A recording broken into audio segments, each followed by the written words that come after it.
Ok.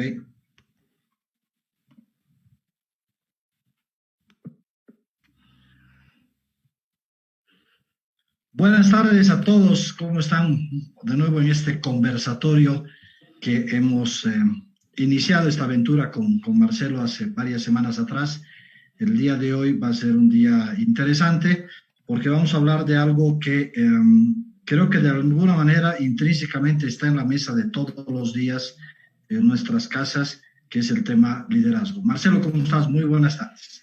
Bien, Gamal, muy buenas tardes. Y sí, efectivamente, creo que este es un tema que siempre está vigente, siempre lo estamos invocando, siempre aparece en todas las aristas, en el colegio, en la casa, en el trabajo, siempre el tema de líderes, ¿no? ¿Quiénes son? ¿Qué demandamos de ellos? ¿Cómo pueden ser ustedes los próximos líderes? Así que bueno, hoy día vamos a conversar de eso. Eh, a ver, yo creo que en estas circunstancias del COVID, como nunca se ha invocado al tema del liderazgo, no solo en términos de los que circunstancialmente les toca estar en las presidencias, sino también han emergido otra serie de líderes en diferentes partes del mundo que han ido generando corrientes de opinión y que han ido generando además adhesiones a partir de ciertos movimientos. Pero si te parece, ¿podemos definir el liderazgo, Marcelo? ¿Lo podemos encajar en una definición? ¿Lo podemos encajar o podemos entrar a Wikipedia y buscar qué es liderazgo? A ver, yo te voy a contar algo que me ha pasado, porque ese no es un tema que de pronto tú llegas y dices, yo lo sé, ¿no? Yo lo he ido descubriendo de a poco, lo he ido, y lo sigo haciendo, de hecho, todos los días es un ejercicio permanente, pero algo que he descubierto en la docencia precisamente es, en la universidad nos forman mucho sobre el liderazgo que tú tienes que tener en el salón, ¿no? En el aula. Y muchas veces la gente se imagina que el docente, el profesor, no es esta persona que lo sabe todo, que domina todo y que es el más preparado. Y en realidad lo que te dicen es, mira, el líder no es el que sabe, ¿no? Sino es el que te va a hacer amar saber, el que va a querer que tú descubras más preguntas, que tú te hagas preguntas, que tú recuerdes en el colegio, ¿no? ¿Cuál ha sido tu profesor favorito, el que te hizo motivar, ¿no? O el que tal vez te hizo desmotivar en algo.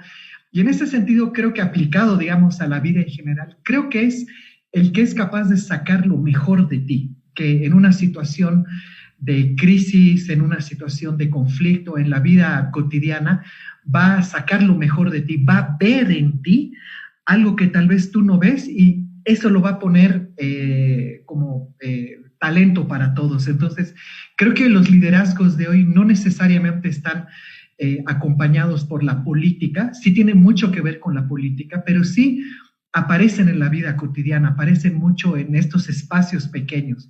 Y creo que va por ahí. Lo siento que es hacer que la gente pueda dar lo mejor de sí y tú poder dirigir, encaminar, facilitar ese proceso. O sea, pero de alguna manera tenemos la vieja tradición de que el liderazgo es quien dirige y quien te conduce a cierto lugar, ¿no? Es decir, la vieja imagen por lo menos es una cabeza arriba y el resto de los seguidores. Y por lo menos conceptualmente yo creo que a todos nos dicen liderazgo y entonces piensas a alguien arribita, ¿no ve? Y el resto de los humanos abajo, Sí, digamos, o sea, sí. ¿se da ese liderazgo hoy? ¿Tú crees que, porque además hay una confusión también entre el jefe y el líder, ¿no? O sea, es Sí. decir, ¿es necesariamente un jefe un líder o viceversa, un líder es un jefe?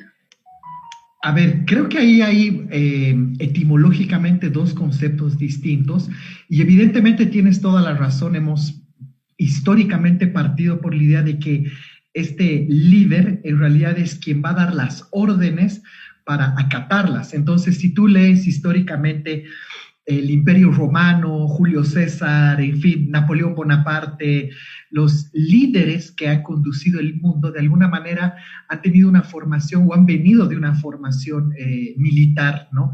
Y eso se ha empezado a implementar como prácticas en diferentes esferas de la sociedad, mucho en la educación, mucho en la educación de la casa, por ejemplo, y por supuesto mucho en el trabajo.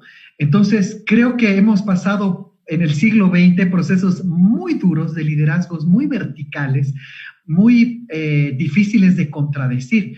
Sin embargo, ahora en el siglo XXI creo que estamos más bien horizontalizando ese proceso y creo que hoy estamos abriendo y entendiendo la diferencia entre lo que es un jefe y lo que es el líder, ¿no? Es el que te va a mostrar cómo hacerlo y te va a estimular, te va a motivar.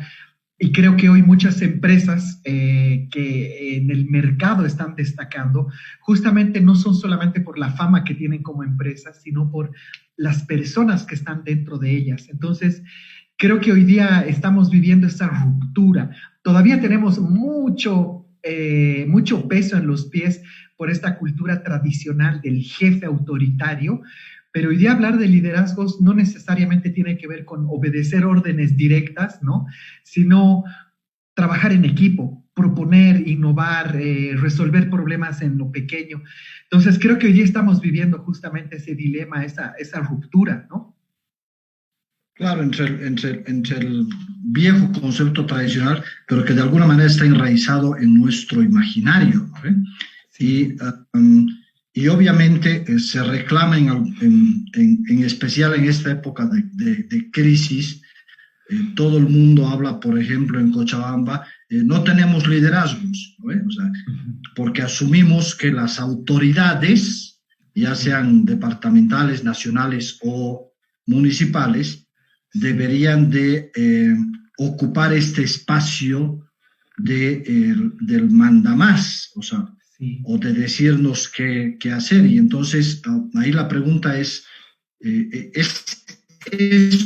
liderazgo? O sea, ¿una autoridad necesariamente tiene que ser líder? O sea, ¿está asociado a la autoridad del liderazgo?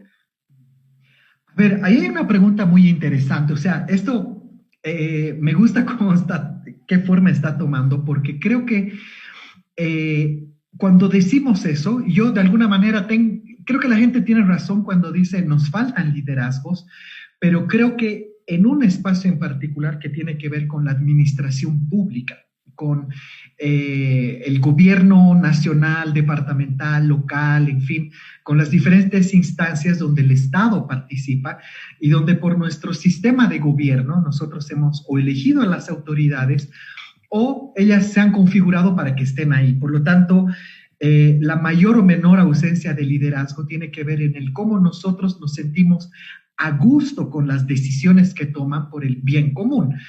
Pero creo que a raíz de esa incomodidad, de esa sensación de ausencia de liderazgos, creo que sí están surgiendo otros, sobre todo en los jóvenes, en movimientos pequeños que tal vez no se visibilizan mucho, pero yo les voy a contar un ejemplo, les voy a contar dos ejemplos chiquititos que para la conversación los he pensado y anotado.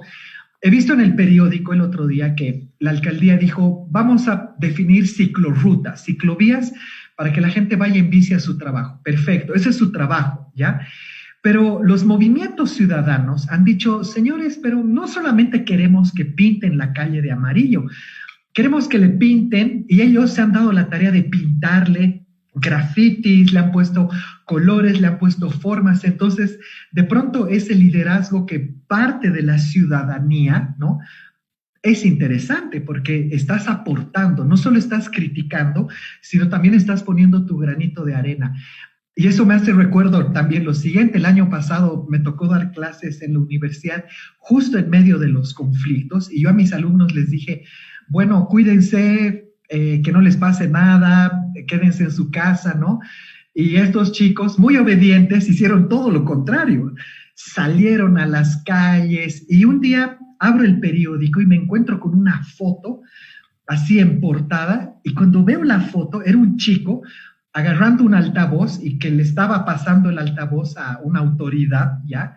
Y cuando veo la foto era mi alumno. Y yo le escribo y le digo, oye, qué increíble, como tú dándole la voz y liderando a los jóvenes, ¿no? Entonces, de alguna manera creo que eso está pasando, que cuando eh, reclamamos ausencia de liderazgos, creo que también van a surgir los otros. La pregunta es si les vamos a dar el suficiente poder para que puedan destacarse, les vamos a dar voz para que puedan surgir más y por supuesto incorporarlos al gran eje del Estado, que es el que demanda mucho liderazgo hoy en nuestros días. Ahora, pero ¿tú crees que sean suficientes estas participaciones ciudadanas que obviamente generan una corriente de adhesiones, de simpatías, o tú crees que es necesario transitar de lo ciudadano al ámbito público? Porque yo te voy a contar una historia de un senador chileno. Sí. Cuando yo le pregunté al senador, le dije, ¿cuánto gana un senador chileno, no? Y él me dijo, bueno, aproximadamente nosotros ganamos como $19,000 al mes. Le dije, ¿qué?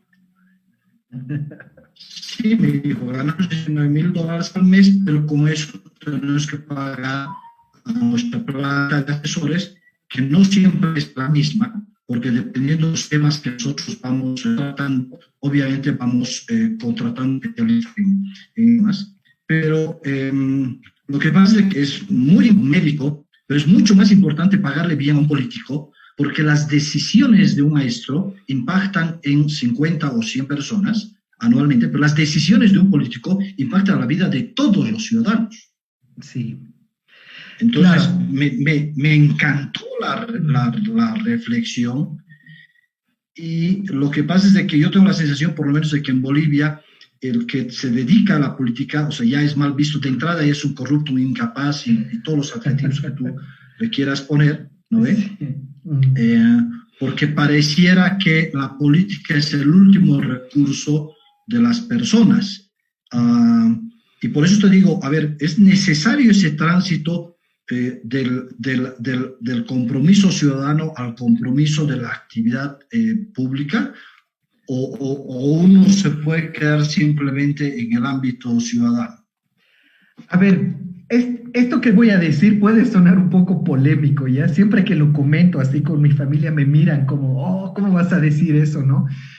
Pero yo creo que esto que dices de alguna manera tiene que ver con que la democracia como tal, la estructura orgánica que tiene nuestro país y bueno, la articulación que tenemos como sociedad en general, está quedando obsoleta. Es decir, la democracia como la conocemos está quedando obsoleta. Nos ha sido útil en el sentido en que hemos podido sobrepasar muchos procesos, es decir, somos un país joven, somos un continente joven y que se ha recuperado después de tantos siglos, ¿no? de corona y de toda la historia que sabemos. Pero creo que hay que dar el siguiente paso. Entonces, creo que hoy todavía estamos tratando de encasillar estos movimientos, estos procesos, estos liderazgos que aparecen en una estructura que fue útil en el siglo XX, o sea, fue útil en un momento, pero que hoy día, más allá del partidismo, más allá de la ideología, hoy día hay otro tipo de dinámicas. Y yo te muestro un ejemplo, o sea, los antiguos griegos, si bien hablaban de la democracia, también usaban un término que hoy está cobrando mucha vigencia, que se llama la noocracia. Y la noocracia es el gobierno de la inteligencia, es decir, el de tomar buenas decisiones, no solamente el gobierno del pueblo, porque todos estamos representados, sino en la noocracia es la capacidad de tomar buenas decisiones para todos. Y hoy, a la luz de los hechos, tú ves que el gobierno del pueblo no necesariamente ha tomado buenas decisiones. Entonces, creo que en ese sentido tenemos que evolucionar también como sistema político y como sistema de administración para dar cabida a estas nuevas voces. Eso, por ejemplo, muchas personas que nos están viendo tal vez ya lo saben, aquí se los vamos a contar, en las empresas, justamente para resignificar estos organigramas, lo que tú decías al principio de la pirámide, el jefe, ¿no? Y allá arriba y todos abajo. Hoy día este tipo de estructuras se están cambiando con metodologías de trabajo, metodologías ágiles. Tú vas a una empresa de desarrollo y te van a decir, muy bien, vas a trabajar con nosotros, pero tienes que aprender la metodología Scrum, que es una metodología para trabajar dentro de una estructura muy ágil, muy útil para ser productivo. Entonces, imagínate aplicar eso a una estructura más grande como nuestra ciudad, nuestro departamento, nuestro país.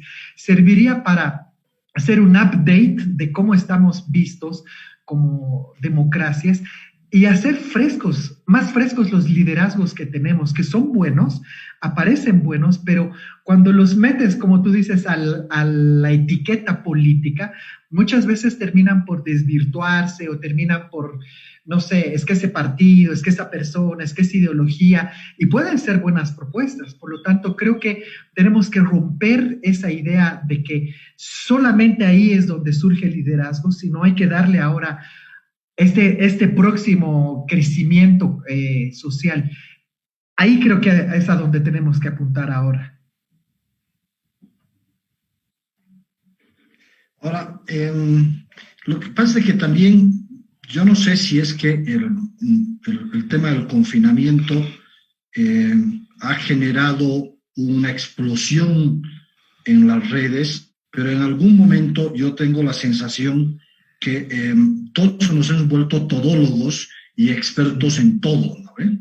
Entonces, independientemente de lo que diga el experto, o sea, por ejemplo, alguna vez yo publiqué algo, compartí algo de la OMS y me saltaron y me dijeron que los de la OMS eran unos vendidos, que es una barbaridad y que no sé qué, y que la China los estaba manejando. Entonces dije, pucha, si no le hago caso a la OMS, ¿a quién le voy a hacer caso? Es decir, pero como todos nos hemos vuelto expertos, entonces tengo la sensación, y no sé si te pasa a ti, pero tengo la sensación que en las redes sociales, por lo menos, hay una especie de atropello de la opinión sobre la opinión calificada. Es decir, todos nos hemos vuelto todólogos y ya no aceptamos esta opinión calificada, porque si no encaja en lo que yo creo, está mal. Y entonces digo, y entonces, ¿cómo?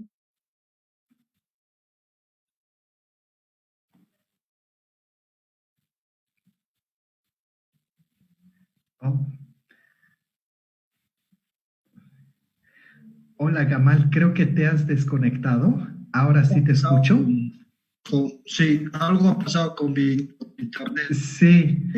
Van a disculpar, son gajes del oficio. Está bien, parte de... Pero bueno, le estaba diciendo, al convertirnos al tener esta posibilidad de explotar o de compartir lo que nosotros pensamos, nos hemos vuelto una especie de todólogos, y creo que eso también de alguna manera descalifica a los posibles liderazgos o a las opiniones calificadas en diferentes ámbitos, no solamente en el médico. He usado el médico como ejemplo en estas circunstancias, pero pareciera que en todos los ámbitos todos ya se han vuelto, con el tema de la ciclovía, todo el mundo ya sabe lo que se tiene que hacer, o sea, con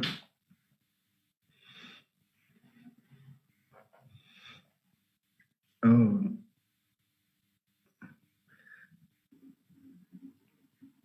Creo que se ha desconectado otra vez. A ver, ahí vamos a esperar a que vuelva Gamal. Sí, claro. Hola, Gamal. Creo que tu conexión estaba un poco inestable, pero ahí estás de vuelta. Sí. Sí, sí. Entonces, ¿qué opinas de eso que te decía?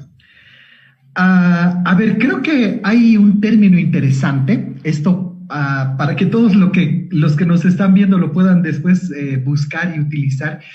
Hay dos investigadores estadounidenses que han definido esto como lo que tú dices, como el efecto Dunning-Kruger.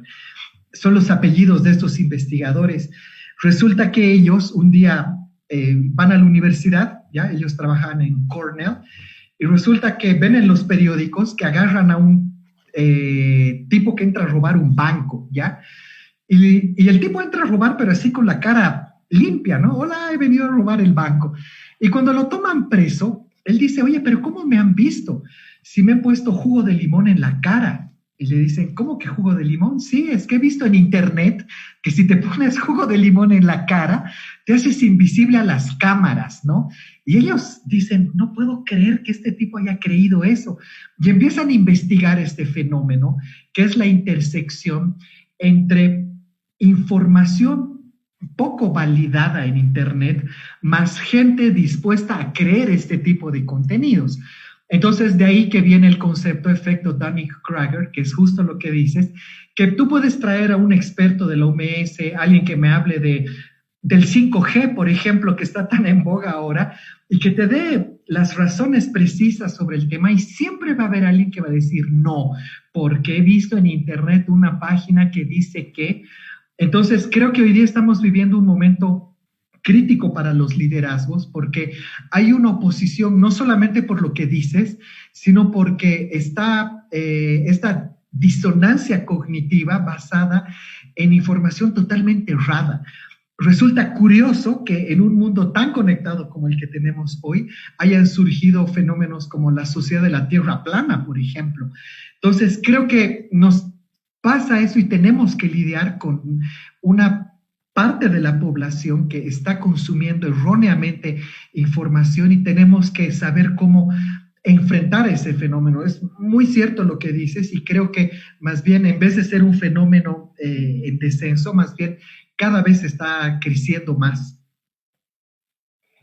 Y posiblemente ahí se alimenta de uno de nuestras grandes falencias, que es el tema de educación, ¿no? Es decir, yo sostengo de que la educación es la principal herramienta que te permite discernir entre lo que vale la pena adoptar como parte de tu conocimiento o finalmente lo que no vale la pena adoptarlo o por lo menos generar la duda. O sea, yo tengo estas discusiones constantes, por ejemplo, con mi familia que comparten lo que sea, ¿no ve? Y les digo, puta, ¿has visto por lo menos la fuente? O sea, entonces, pero es que me lo han pasado en mi grupo de mis compañeros de colegio y eso es suficiente, o sea, para que sigas compartiendo, pero no me van a pasar algo que no es cierto, o sea, además hasta indignados, ¿no ve? Sí. De que estoy poniendo en duda la veracidad de la información.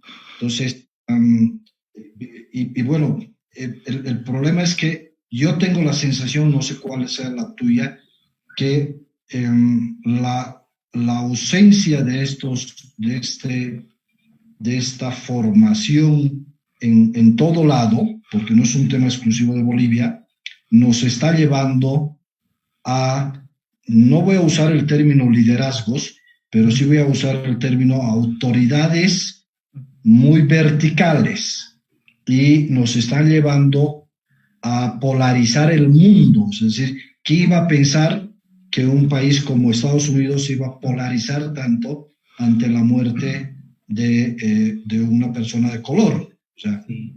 Pero ahí hay un verticalismo de las autoridades nacionales o, por ejemplo, autoridades como en Brasil que dicen, ¿qué me importa el coronavirus? O sea, yo igual salgan a la calle, no importa, lo que más importa es la economía, y lo votan a su ministro porque su ministro se atreve a contradecirlo al presidente.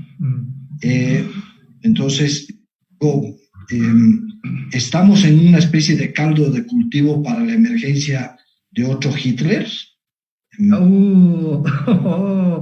Fuertes declaraciones. Yo creo que hoy día a haber una tarea para la casa, para todos.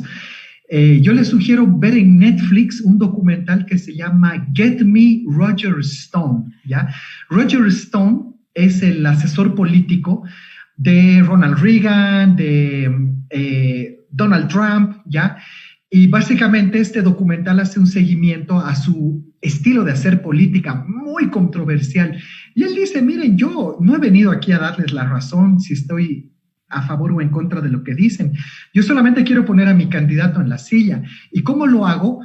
Justamente con lo que tú dices, yendo a los extremos. A la gente no le gusta que la contradigan. Por lo tanto, si yo te contradigo, si yo te presento argumentos complicados,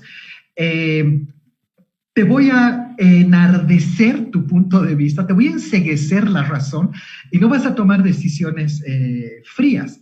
Entonces, en este documental se muestra que él, por ejemplo, fue el ideólogo de decir, oh, Barack Obama nació en África, ¿no? Porque ¿quién se llama Barack Obama en Estados Unidos? Y de pronto tú dices, no puedo creer que la gente crea eso, y la gente creyó eso.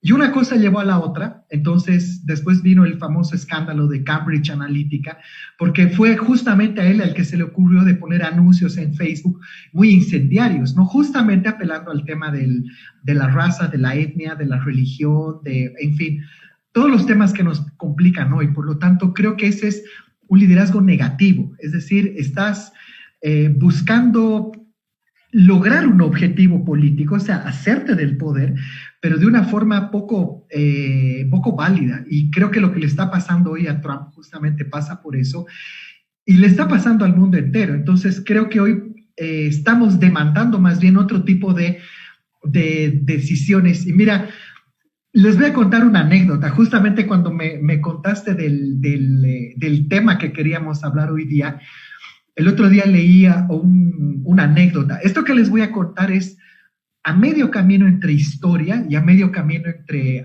mito urbano, ¿ya? O sea, se los voy a dejar de tarea para que lo vean ustedes.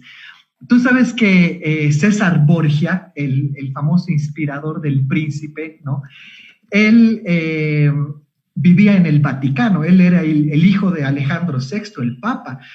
Pero César Borgia, siendo sacerdote, investido por la iglesia, él tenía la cabeza puesta en lo militar, o sea, a él le encantaba el tema militar, la estrategia. Y bueno, el Vaticano es una ciudad amurallada, y resulta que un día vienen los napolitanos con su ejército y dicen, bueno, señores, hemos venido a invadir el Vaticano. Entonces sale César Borgia a hablar con el capitán de los napolitanos y les dice, muy bien, vamos a tomar una decisión para ver si capitulamos el Vaticano o vamos a la pelea, ¿no? Espérenme mañana. Entonces, ¿qué hace César Borgia? Entra al Vaticano y le dice a todos los escultores que hacían vírgenes, ángeles, no sé, imágenes de Cristo, les dice, dejen de hacer lo que están haciendo y quiero que fabriquen cañones, pero cañones de yeso a gran velocidad. Y ellos le dicen, pero los cañones no son de yeso, no importa, hagan cañones de yeso. Entonces, al final del día, fabrican los cañones de yeso y al día siguiente, cuando se va a enfrentar ahora con este capitán napolitano, él les dice, cuando yo dé una orden, saquen los cañones de encima de las torres. Entonces se acerca al capitán napolitano y le dice, he pensado bien lo que me has dicho y tienes razón, tengo pocos hombres, ustedes son muchos, pero has cometido un error. Estás justo al alcance del tiro de mis cañones. Y cuando baja la mano, aparecen los cañones de yeso y le dice, así que bueno, tú decides ahora si quieres ser vencido por mis cañones o no. Entonces el capitán napolitano le dice, gracias, hasta luego, y así, ¿no? Ahí no se derramó una gota de sangre, y sin embargo la inteligencia de César Borgia logra salvar al Vaticano con este tipo de acciones. Entonces, creo que hoy día necesitamos ese tipo de liderazgos que sepan solucionar problemas, crisis, pero no solamente incorporando su inteligencia, sino también pensando cómo lo que vayan a decidir va a verse reflejado en muchas personas, que es el caso de Bolivia, que cualquier decisión que se tome hoy va a afectar la salud y la vida de muchas personas en nuestro país. Esa era la anécdota que les quería contar. Sí, me has hecho recuerdo, digamos, si podríamos hablar de una versión actualizada de esa historia. Sí. Me gustaría usar de ejemplo esta película que se llama Wag the Dog.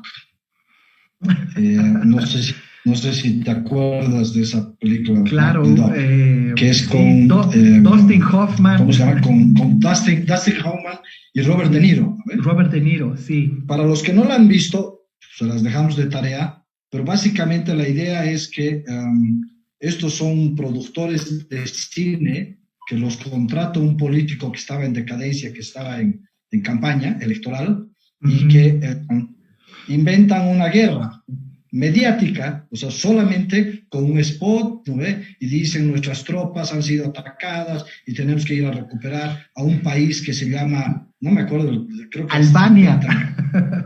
Sí, se inventan bueno, usan un país y la gente les cree y lo hacen reelegir al que estaba en picada en las encuestas. Entonces, sí. En un caso salva un reinado, en este caso salva la candidatura, digamos, pero lo peligroso de eso es cómo somos tan fáciles de manipular. O sea, a partir de esta nueva teoría que se llama la posverdad, ¿no ve? Sí. ¿Cómo podemos apropiarnos de ciertas cosas y creer que lo que nos han dicho es una verdad, se convierte en nuestra verdad, más allá de que no sea el reflejo de la realidad? Y ojo con esta distinción. La verdad, tu verdad, mi verdad y la verdad de otros es totalmente diferente o puede ser totalmente diferente de lo que es la realidad, ¿no ve? Y entonces lo que a mí me preocupa es, te digo, por ejemplo, en el tema de la presidenta, más allá de una afinidad que yo tengo personal, que además es pública, a mí me ha parecido muy duras las críticas que han hecho sobre ella en estas circunstancias tan difíciles que le ha tocado asumir a partir de un hecho de presunta corrupción, que ella ha tomado ciertas acciones y ha decidido alejar a las personas que están en esto, pero a partir de ahí le han comenzado a dar con todo y con nada, ¿no? O sea, si respira, que por qué respiró, de que si va, por qué viaja, de que si no viaja, por qué no viaja. O sea, es decir, si hace, la atacan, y si no hace, la atacan también. Entonces, digo,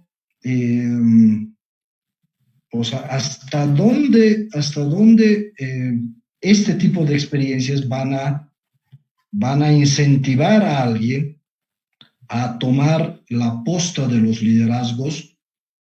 Porque vuelvo a insistir, es decir, el liderazgo en tu comunidad es importante, el liderazgo en tu colegio es importante, en la universidad es importante, pero el liderazgo de un país es más importante porque afecta la decisión de esas personas sobre la vida de todos nosotros.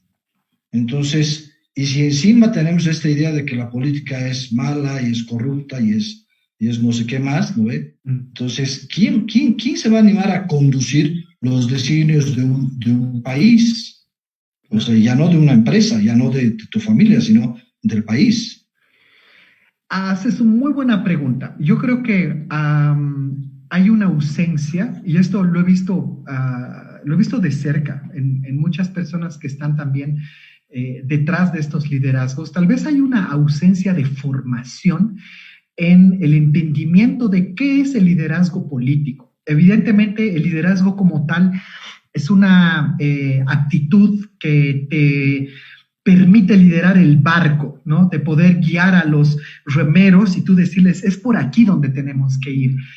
Pero creo que hoy hay que entender cuáles son los elementos que articulan la política del siglo XXI. Evidentemente contaba hace un rato de César Borgia y obviamente el libro de Nicolás Maquiavelo es siempre vigente. Ahí se nos ha ido Gamal, a ver, vamos a esperar a que vuelva. Pero mientras tanto yo les voy contando. Es siempre vigente el entender cómo funciona y cómo se articulan los liderazgos en los escenarios de la política de hoy, entender cómo funcionan los medios, cómo funcionan las redes sociales, cómo funciona la base política de la ciudadanía. Así que, a ver, vamos a esperar a que vuelva Gamal. Aquí estás. de vuelta. Yo sigo. Sí, No te quería interrumpir. Sí. Entonces, lo que decía es eso. Creo que hoy día necesitamos una formación mucho más completa para entender cómo funciona la política del siglo XXI. Creo que apelamos mucho a la opinión pública basada en la televisión. Creo que apelamos mucho todavía a la construcción de una imagen de gratitud y de condescendencia con el otro. De hecho, la película que mencionas está muy buena y para que la vean, Wag the Dog, pero se basa mucho en los años 90. Y creo que hoy día, ahora en pleno siglo XX, en el pleno año 2020 del siglo XXI, creo que hay otros escenarios. Y en ese sentido, algo fundamental en la política de hoy es algo que se llama el social listening, que es la escucha activa de los medios digitales. Hoy día no solamente es lee lo que yo digo, sino es voy a escuchar lo que tú dices, qué propuesta tienes que hacerme.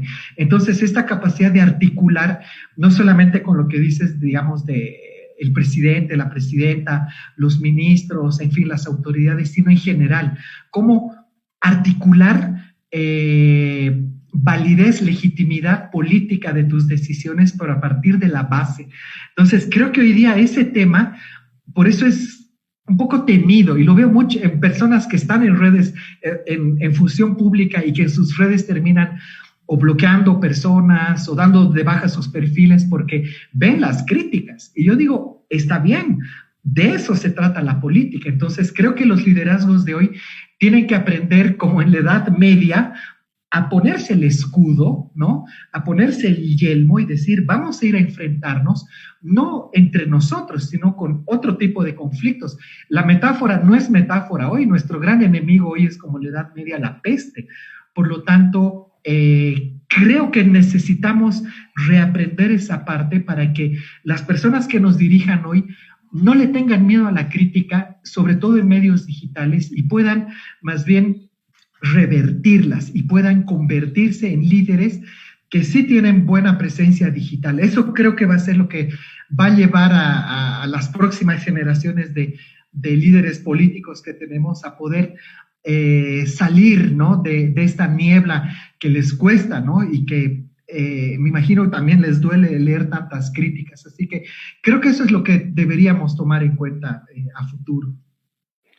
A ver, es cierto, yo te soy sincero, yo particularmente, yo no le tengo mucho miedo a las críticas, pero cuando pasas de las críticas a la agresión y a la descalificación por sí mismas, entonces llega un momento en que te aburres, ¿no? Dices, a ver, ¿por qué tengo que estar tolerando que me digan no sé qué, lo que sea? En realidad no están criticando lo que estoy haciendo, lo que estoy diciendo, sino simplemente están buscando descalificar. Claro. Pero es cierto lo que tú dices, eso también tiene que ver con una muy poca tolerancia que tenemos en general al fracaso. Es decir, no nos han formado para entender que un fracaso es eso, es un fracaso. Eso no significa que tú eres un fracasado, no significa que el mundo se ha acabado, ¿no? O sea, y yo siempre cuento ahí la historia de Thomas Alva Edison, cuando al fracaso número 1000 decía, ya encontré 1000 maneras de cómo no hacer un foco, ¿no? O sea, de cómo no funciona un foco. O sea, qué extraordinaria relación con el fracaso. Es decir, encontró 1000 maneras diferentes de cómo no funcionaba un foco.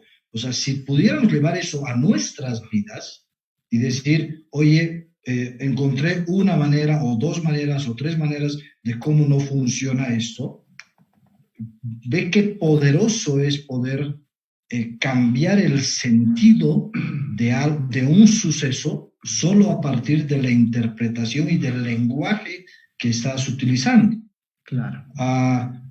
Pero digamos, yo creo que lo desagradable de estos liderazgos que quieren generar corriente de opinión, que quieren aportar su granito de arena como nosotros en estos conversatorios, es que te quieran descalificar porque sí, por una consigna, ¿y por qué tienes que tolerarlos? Es decir, o sea, porque eso ya no es tolerancia, ¿no? Eso ya hasta puede ser rayar en estupidez, ¿no? O sea, aguantar a alguien que te viene a insultar, ¿por qué? Digamos, o sea, no tiene sentido. Sí. Entonces, creo que estamos viviendo momentos, primero, de muy alta sensibilidad. Yo hacía una comparación, no me acuerdo si contigo o con quién, pero yo les decía, ahorita estamos como si tuviéramos el poto escaldado, ¿no? Es decir, nos Nos tocan duele. y nos duele todo.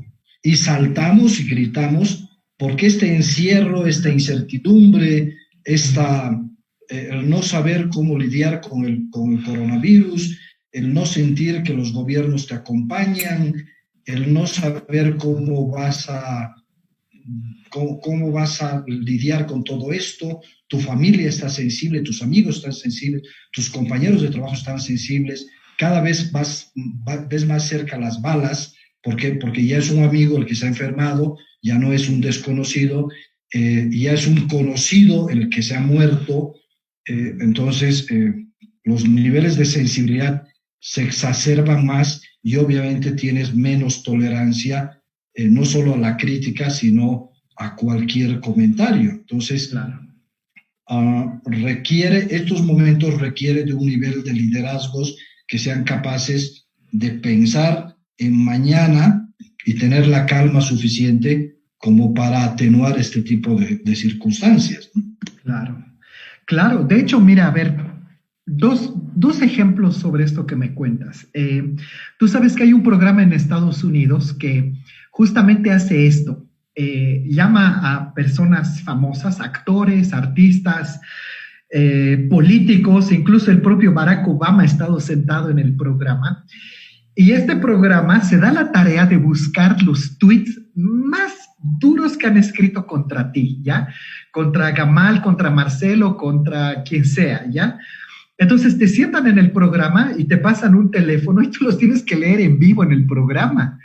Entonces tú tienes la oportunidad de responderle a la persona, pero lo genial es que tú dices, ¿quién podría hablar mal de, no sé, de Robert Downey Jr., de Scarlett Johansson?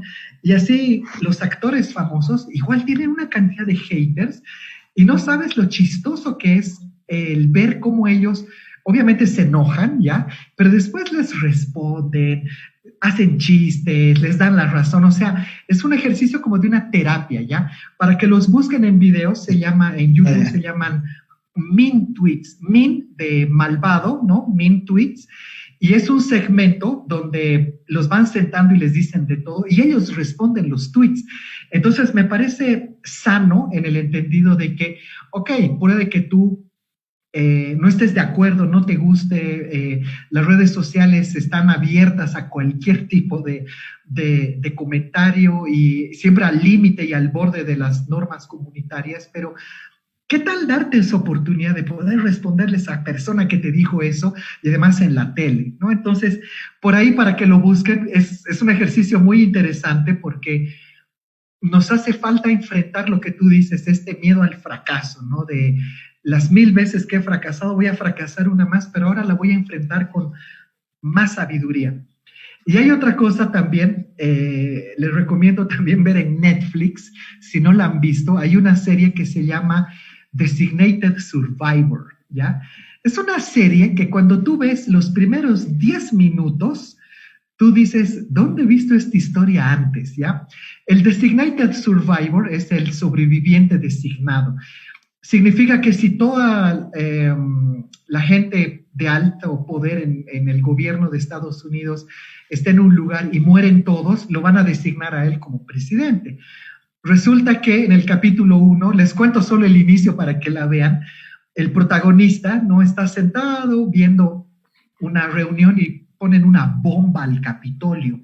Mueren todos y le dicen, señor, usted fulano de tal, además que es alguien así de rango medio, digamos, usted es el nuevo presidente de Estados Unidos. Y él, ¿qué? ¿Y ahora qué hago? Entonces, sin legitimidad, teniendo que lidiar con los partidos, y en cada capítulo tú vas viendo cómo se va armando su historia. Entonces, creo que la historia de Bolivia en estos últimos 6 meses es muy parecida a esta serie. Entonces, yo les recomiendo que la vean porque tiene que ver justamente con este liderazgo de alguien que no quiso el cargo, le tocó estar ahí, pero ahora tiene que tomar decisiones fuertes. Entonces, creo que es una lección interesante para que puedan ver en una serie lo que eventualmente puede suceder en la vida real. Así que creo que nos quedan desafíos todavía de aquí adelante, por lo menos hasta las futuras elecciones. Bueno, a ver cuándo podemos tener las futuras elecciones y ojalá que se tome una decisión racional más allá de las pasiones que esto despierta. Y esta vuelta es el tema del liderazgo, ¿no? Así que bueno, como tú dices, creo que nos quedan retos muy complicados y creo que fundamentalmente vamos a tener que entender el liderazgo de una nueva manera, o sea, es decir, este ideario con el que comenzábamos de el jefe arriba, y que es el que nos dice lo que se tiene que hacer y el resto de los mortales estamos abajo, es probable que tenga que migrar en esta lógica que hemos venido comentando, que en la cual los propios negocios y el propio Estado tiene que migrar hacia un liderazgo colaborativo donde tengamos que sumar y no tanto dividir, ¿no ve? Sí. Y donde tengamos que multiplicar y no tanto restar. Entonces, creo que la dirección hacia donde van los negocios, que normalmente son los primeros en reaccionar ante situaciones de crisis, son los que nos están marcando el nuevo rumbo también de los liderazgos. Y ahí es donde están emergiendo personas que tienen mayor empatía, mayor solidaridad, mayor sensibilidad,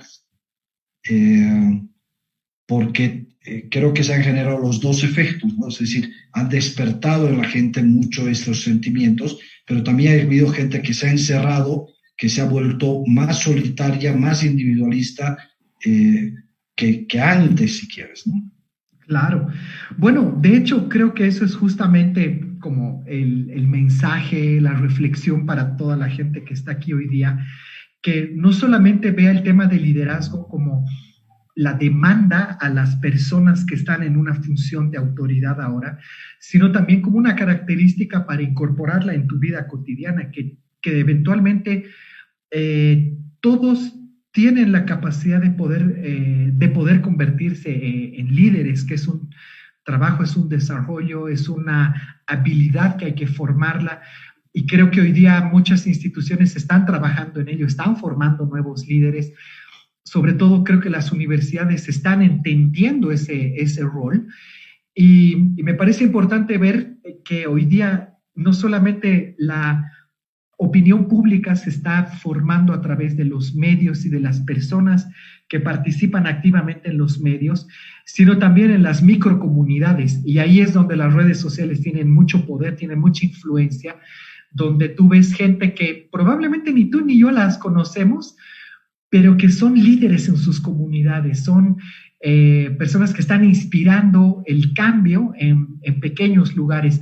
Siempre que leo las noticias, yo trato de ver ese tipo de efectos y me impresiona cómo una noticia que salió en una columnita así de pronto puede ser interesante. 2 ejemplos, este profesor de Chuquisaca que iba a dar clases con sus... en bicicleta. Claro, este es en Chuquisaca que iba caminando. Tú sabes que una empresa en La Paz dijo, oye, le compraremos una moto. ¿Cuánto cuesta una moto? Calculadora, hablaron con la empresa y dijeron, cuesta tanto. Han hecho una rifa, o sea, una colecta, y en 3 horas han juntado la plata para comprarle la moto a este profesor. Y hoy día, justamente la noticia que tú dices, aquí en Aiquile, un profesor que va con su bicicleta a dar clases a sus alumnos, pero lo rico es que en su bici, la pizarra, y dices, pero qué genialidad. Entonces, creo que esas luces son las que nos están ayudando a a ir de un día para el otro, gente que nos está ayudando a dar el siguiente paso. A mí me inspira mucho eso. Yo no los conozco, la verdad, pero creo que en pequeño son ejemplos de líderes que no se están conformando con decir, es que el ministerio no me da, es que mi jefe no me dijo, es que en mi trabajo yo no hago eso, ¿no? Sino que salen de su zona de confort y están haciendo algo. Entonces, lo que tú dices, ¿no? Ser propositivo, colaborativo, creo que es algo importante en el liderazgo de hoy.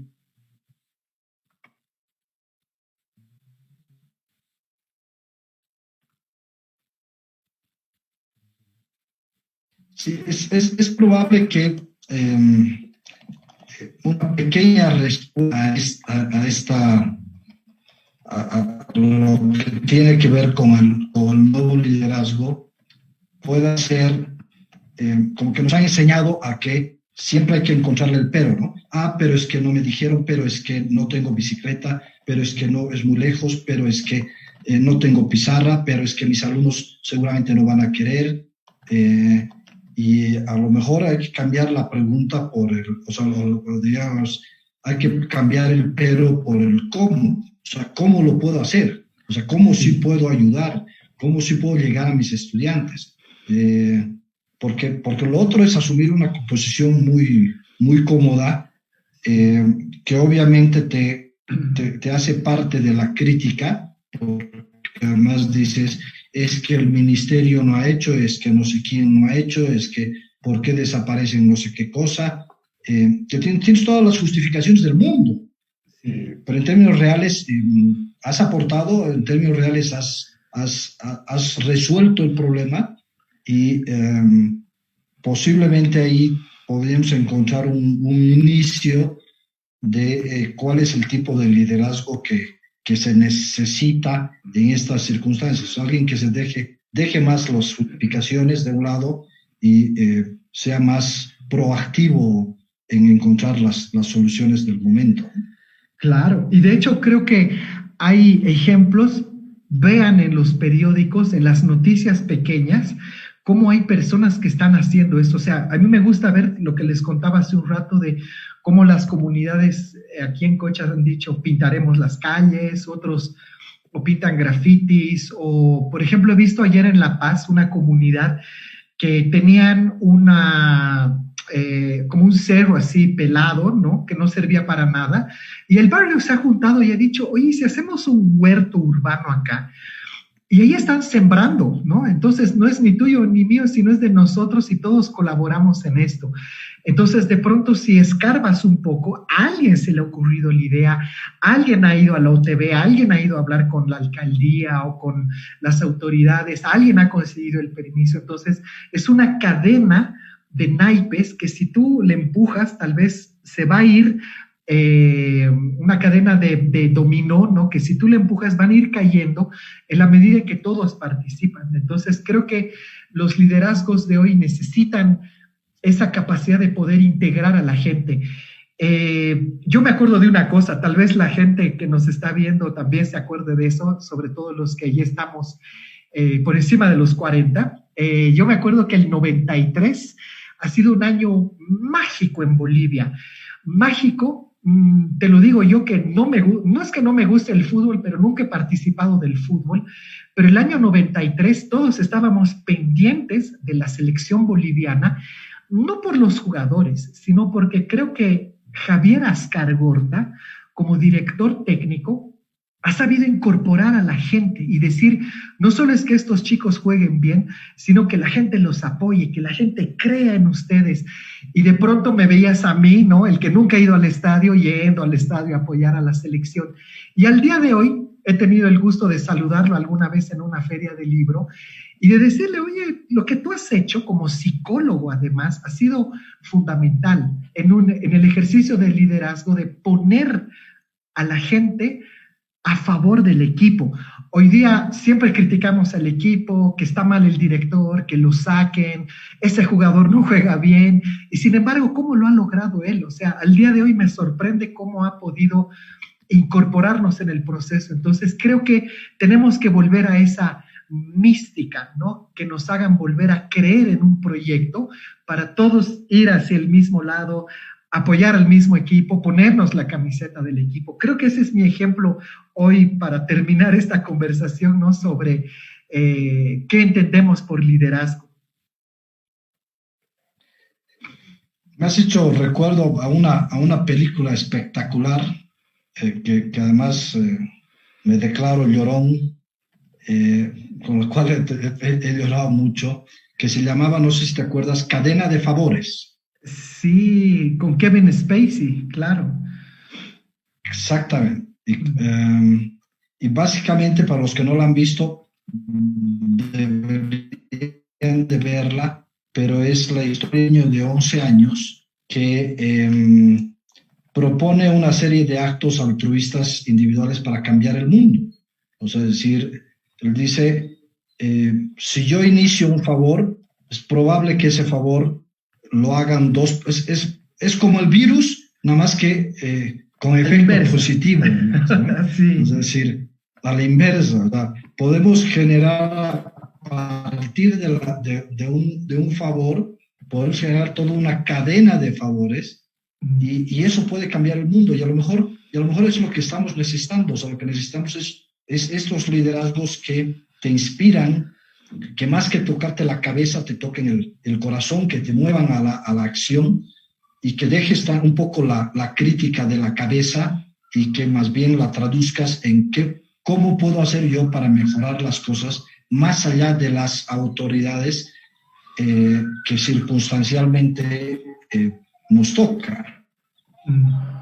Sí, de hecho, me encanta la idea. Creo que la gente que nos está viendo tiene que ver la película. Y en última instancia, también entender,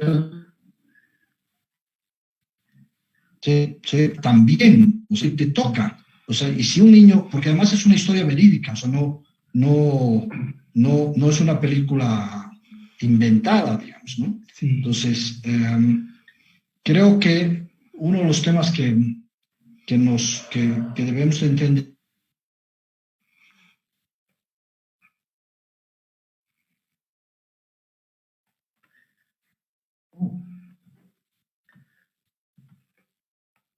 creo que ahí se ha caído Gamal. A ver, los vamos a esperar 2 segunditos a que vuelva. Ahí estás de vuelta, Gamal. Ya volví nuevamente. Sí, adelante, sí, te estábamos escuchando. Bastante inestable la conexión. Sí, está bien, pero ha sido bastante inestable la conexión. Lo que necesitamos liderazgos que nos inspiren, que nos toquen el corazón, que nos quiten un poco del mundo que tenemos en la cabeza, comencemos a actuar más desde el corazón, que nos dejemos de preocupar un poco más de lo que hace el vecino y preocuparnos más de qué manera nosotros podemos contribuir a cambiar el mundo. Sí.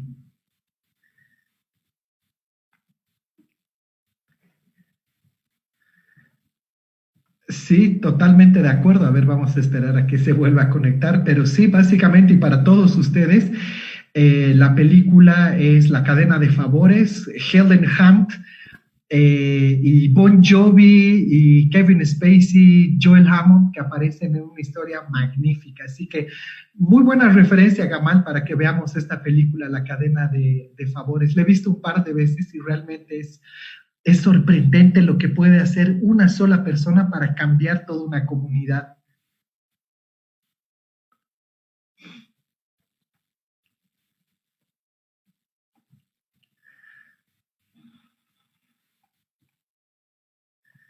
Bueno, a ver, lo vamos a esperar para despedirnos y para que se vayan anotando esta película.